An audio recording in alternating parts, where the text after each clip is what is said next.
Well, it's planting day. Think you can load anything else in the truck? Just try not to forget anything, that's the key. But I'm sure we'll come up with something.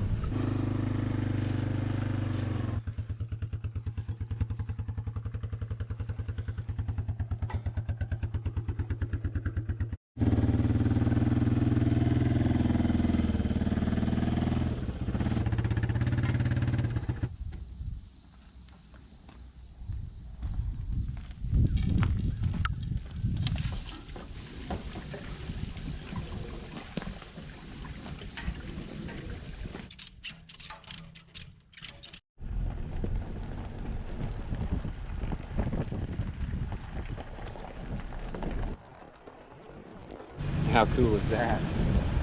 Going out to do planting today and coming up here, getting close to one of my first plots, and there's a bunch of poles. Just flew over kind of into another plot. Just getting the day kind of choreographed. I got to think this through just because I got enough equipment, ATV, and basically my crimper roller. It's another kind of an added item that's not absolutely necessary. I've learned over the years to get by with, you know, older tractor, disc. A lot of people may not have those implements. You can do a lot of things, but one thing I just wanted to note, and this is something I can show you. You see a lot of variety here with seed and different things, and I don't go to great lengths to spend a bunch of money on seed because I feel like there's a lot available out there you can do for a pretty decent budget. But one thing I've learned is favorite drink might go a long way in farm country, and so I've been fortunate to have some friends and people that I've met that are very generous with maybe a little bit older seed, so you put it down a little bit heavy. And that's okay. That's actually, it works well for me. I put it down heavy a lot of times anyway because I'm not really doing a drill application or anything like that. I've had great luck with just broadcasting, living roots in the soil. That's what's really helped me as far as fighting weeds. And weeds aren't always terrible either. A lot of people get worried about having just immaculate plots, but today I'm going in, just getting everything laid out. Got a bunch of stuff, trees down. I got to bring the chainsaw. You just bring every tool you got because ends up just turning into a little more than you think. I got a flat tire on the tractor.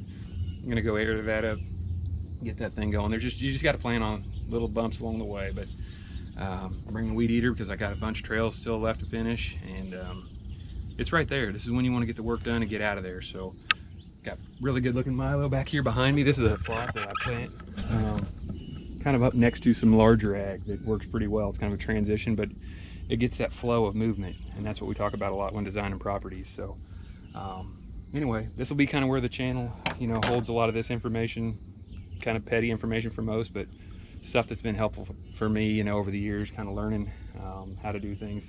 A couple different spreaders that I use. You'll see me using the big bag spreader a lot of times, but if I got finer seed, which I've got here, I've got some annual clovers under there. I absolutely will run that in the green small spreader. It's something that you can set very, very light, and that's key. So got some scrapes to hang, get those finished up. Got rubber gloves that I'll throw in the tractor while things are noisy in those spots. That's the time to get all that work done. Rake, I mean, I don't know, you'll figure out a system that works best for you, but I'm here to help you along the way. Hopefully, if you have any questions, feel free to reach out. Key is to get these all the way down to the dirt, and then once the leaves drop, you'll come in on an extremely windy day, and I like to bring the backpack blower in one time, and that gets you enough where you can at least connect the dots all the way into the back of your stand. These are backside setups or side diverted trails, you know, only for your access.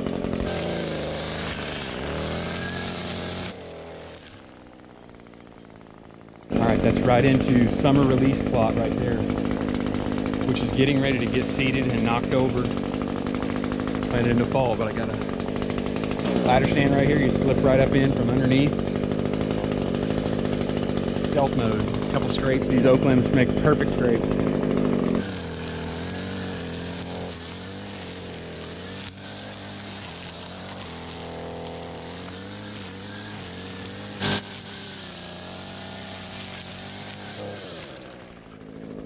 One other reminder, you got to kind of maintain your areas underneath as well for bringing up a bow, keeping all your vertical clearance.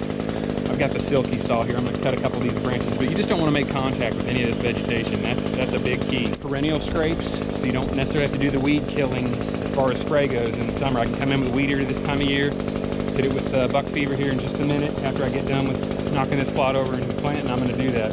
We're treating all these.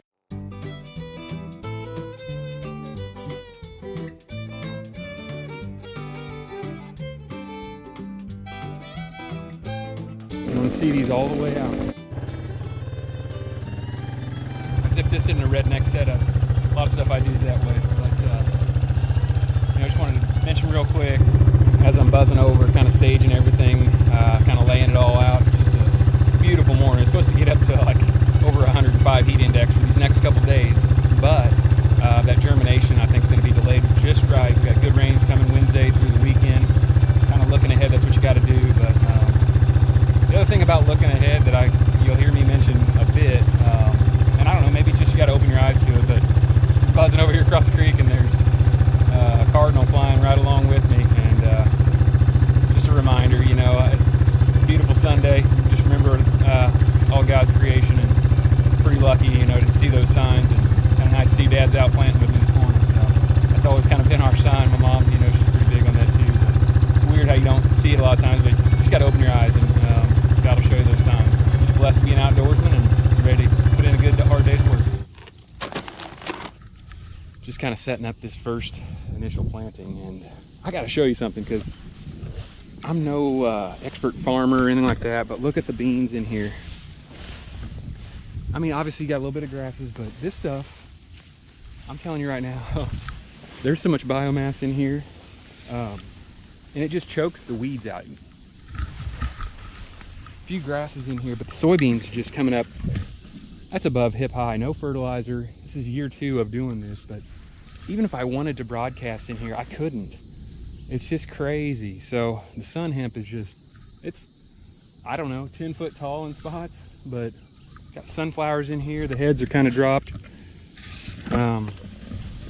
Like I said, some grasses, but I'll tell you what, I'm gonna come in here and I'll just barely knock it over the first time with the tractor and use kind of my, the breakup disc, you know, the cutters on that. I'll just knock them in and it'll kind of break some of this stuff, but I'm not too concerned about a lot of people being here terminated. I don't do that. I actually just kind of leave a lot of stuff, you know, if it's going to grow. I mean, it might rob some of the nutrients, but just kind of flood it with all the different variety. And man, there's a ton of that in here and minimal effort, you know, doing it that way. But this is just one of, I think I've got 4 plots this year that are summer release into the fall release. So kind of tucked this one in a bunch of native grasses that are looking, blue stems kind of coming on right now. Pretty. So anyway, enough of that. I got to get busy. I think the deer have had plenty to munch on here, and we'll transition into the other next green phase. Came back for the GoPro. I just got to show this because it's exactly how scatterbrained you can get doing this stuff, trying to get your mind right. I was going back by, and when I set these, I was unhooking the trailer, set my glasses right here. I went across 2 creek crossings and all kinds of stuff, and there's my glasses. I'm an idiot. Anyway, that's just a normal day.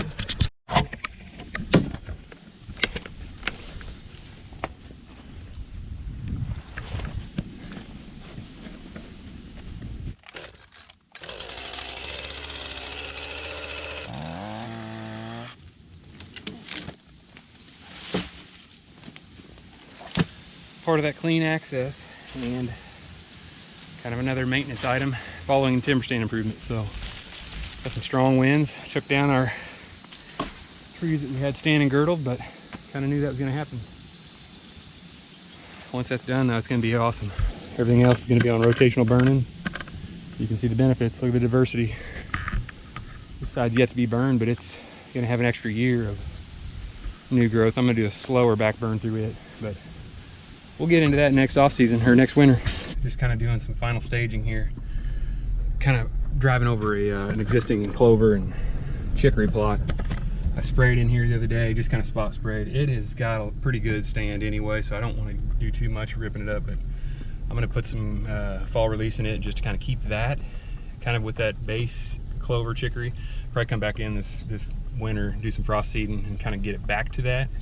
But I wanted in the meantime get some different crop in here, kind of a rotation. But I've also got some green cover over here. That was previously clover chicory as well, but it's looking pretty good. Not near as tall as the other one, but it's also had some other competition. So but it's got a lot of good diversity in it as well. It's going to be good. I'm going to kind of put one of my side trails where I'm going to keep all of my seed for back here. Kind of just, like I said, choreographing. I got to go fix a scrape. Just knocking things off the list. Always enjoy it, but it's a little bit stressful until you get it all kind of pieced together. It works out either way though. These soybeans are going to go in also on this fall release, just because it's something I've got extra of, and I'm going to put it in here just as something green and lush to add to it. There's some of that's already in this summer release, but this will be new growth that won't produce a pod. And it's a little over an acre anyway, and that's what I've got for planting here. If this fall release is an acre of the green cover. So a little bit of fertilizing, but I'll come back and foliar fertilize. Got some stuff from Northwoods Whitetails and testing out that's going to be awesome. So again, kind of choreographing, figuring out the timeline. That's why we're planting today. It's a little warm, but we got the rain coming.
Had a dang pack rat jump out of the tractor when I went to fire it, and you know, it turns over, and with the key turn, you know, it runs. Like I can keep it turned and like it'll go, then as soon as I let off, it's not continuing. You know, if anything that it might have like chewed through or something maybe that's causing that.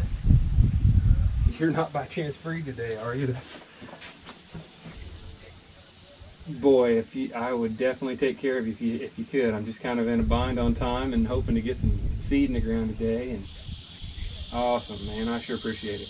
Well, old Blue, I was just getting ready to start this joker and turn the key a couple times, and it fires up, but it won't stay running. There's a run wire I think that's messed up here. I got to get into this, and dang pack rat went running right out of here and on down. I keep the battery compartment open because learned pack rats will make nests in, but always something. That's what you got to kind of anticipate. Luckily I got a friend here close. He's pretty good at these, and so he's going to come help me.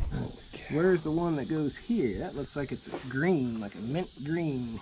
And so now you twist your wire, you take your splice, and you'll take your small end there, and it fits snugly around this end. That way it doesn't slide. You can turn it upside down and it doesn't fall off. Because you know, like your crimp splices, right, it's big enough that it'll just fall off if you're not careful. And so now you have a wide open area here that allows you to easily slide this in and interlock the two of them. That way you've got the wires pushing together like this, okay, and then there she solders. Yep. Well, the tough part's done. Now we got to go get the tire fixed. But huge thanks. Good to have good neighbors. We got her knocked out.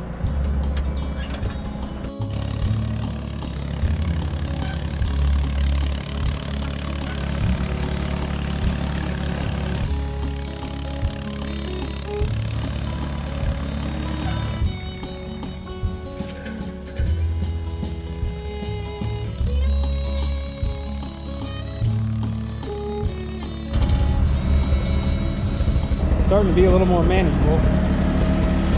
Obviously some of this is going to stay alive, but take a look at this. In the middle of these pockets, this is what I was finding. That last patch, that last pass, I kind of noticed it, but there's some beds. Look at these. right in the very center of this, out in the middle of this grass. You wouldn't think in the summer, but there's so much food out here. There's several beds laying right in here. So it'll be a good transition. They'll be comfortable coming out here. So did one pass here, and it's down. It's knocked down good enough to where we can get seed down in it. I'm gonna go through it one more time with just the chopper blade, chopper disc, not really disturbing the soil much, but it'll get it worked down underneath. There's a lot of moisture under it. We'll be setting good there, I think. We've got some oats, winter wheat, some of that stuff where got some connection with some older seed, but put it down a little bit heavier.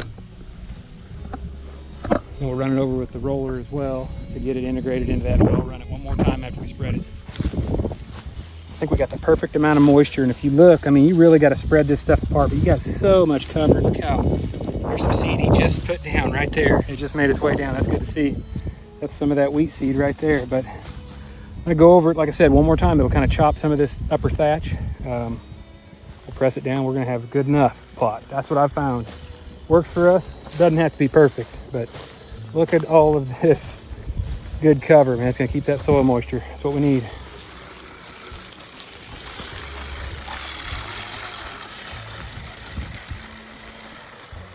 Finally, get some child labor camp work out of him.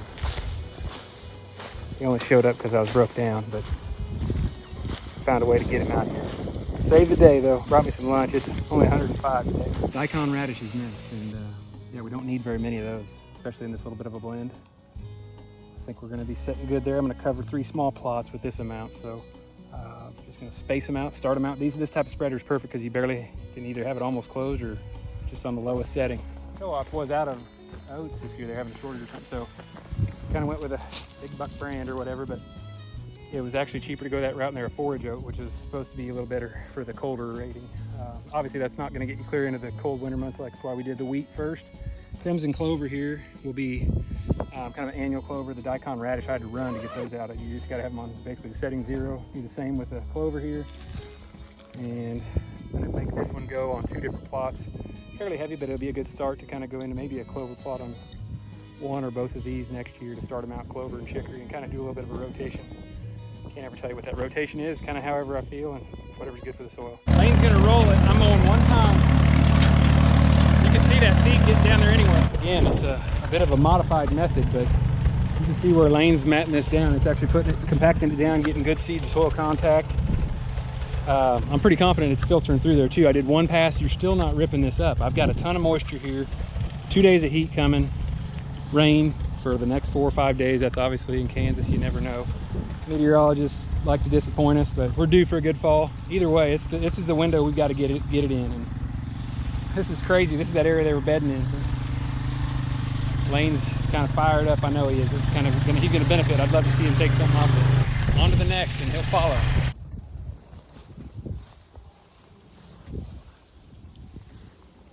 Probably 10 foot tall here again, but you can see where the deer kind of filter right in the middle of this.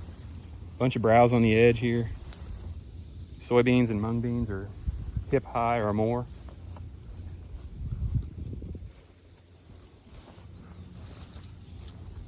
Going right around that scrape I just kind of freshened back up. Still got to get the forehead gland on there. Seems like crazy. Almost half making you sick laying it over. It did its job.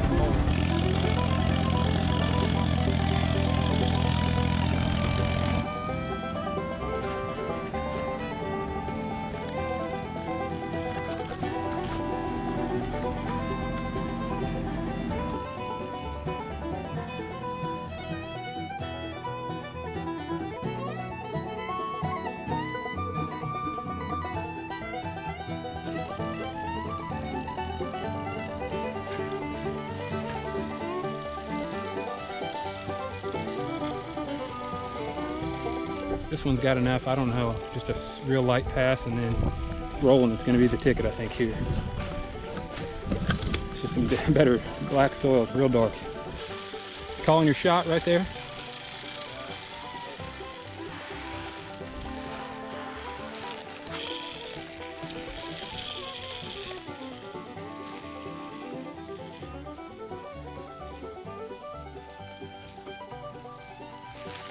Grip bag technique. Tie her up on the other end.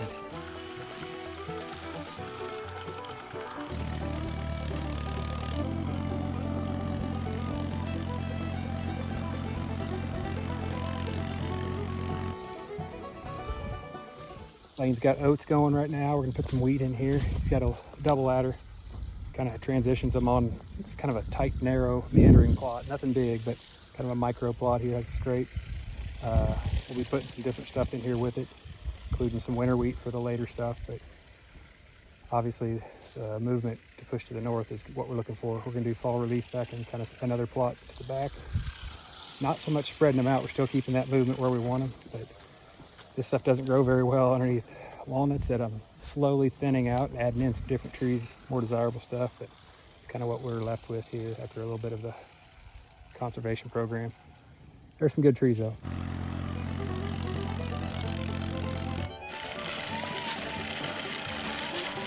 This stuff unfortunately had to be broken up a little bit. It's kind of the first time for any type of a diverse blend, and I'm going to come back with some clover and chicory and alfalfa in here on both these.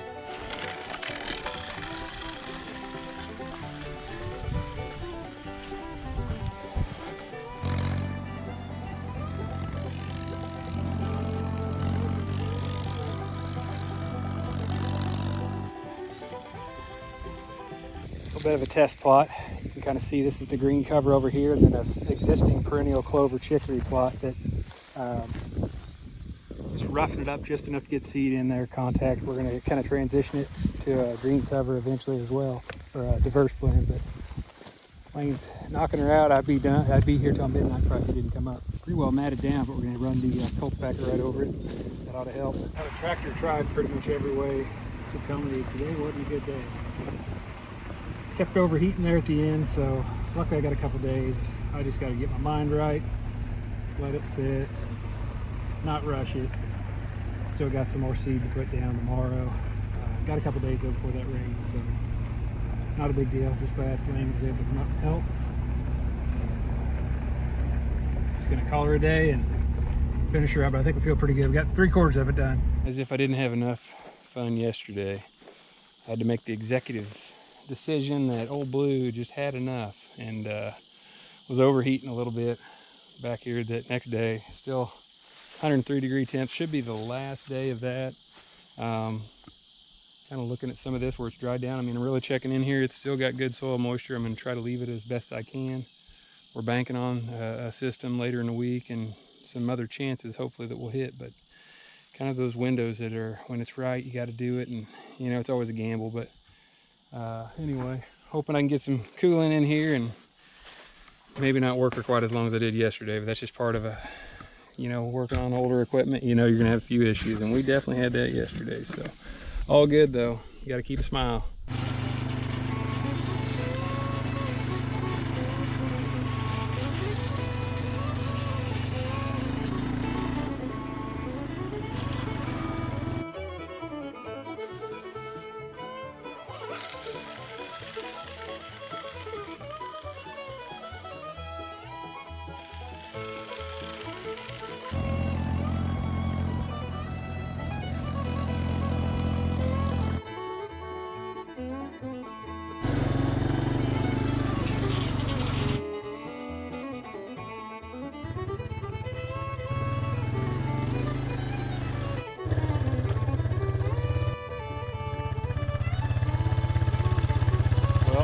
About it. I gotta move one more setup, overseed one more small plot, and I'm gonna get out of here. Need Mother Nature's help now. It's all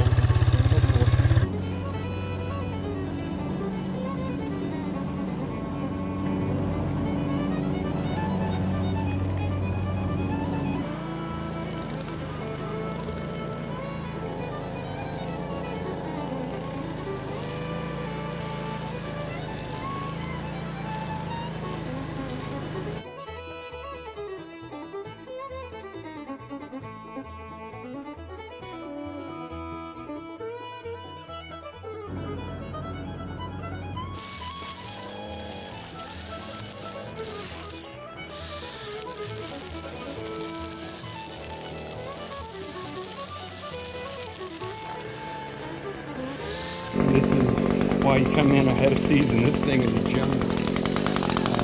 Trying to make a back access into this. Lane can get into this stand right here. It's a timber stand improvement jungle out in front though.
God damn it.